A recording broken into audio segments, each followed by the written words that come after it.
ગૌતમ અદાણીના પુત્ર જીત અદાણી અને દીવા શાહે અમદાવાદમાં પરંપરાગત વિધિથી લગ્ન કર્યા.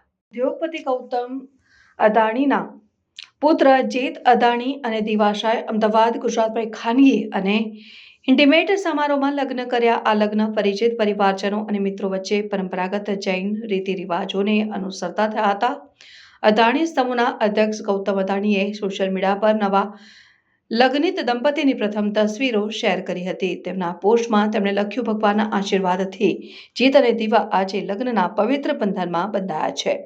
આ લગ્ન પરિવાર અને મિત્રો વચ્ચે એક નાનકડા અને ખાનગી સમારોહમાં પરંપરાગત વિધિથી સંપન્ન થયા. આ સમારોહમાં પ્રેમ અને સાદગીનું વાતાવરણ જોવા મળ્યું, જે દંપતી અને તેમના પરિવાર માટે એક અવિશ્વસનીય યાદ બની રહેશે. એક નમ્ર અને દયાળુ કારક તરીકે જીત અને દીવાએ 500 વિકલાંગ બહેનોના લગ્ન માટે દર વર્ષે ₹10 લાખ દાન આપવાનું વચન આપ્યું. આ લગ્ન સમારોહ અદાણી પરિવારના પરંપરાવાદ અને સમાજને પાછું આપવાની ભાવનાને પ્રદર્શિત કરે છે.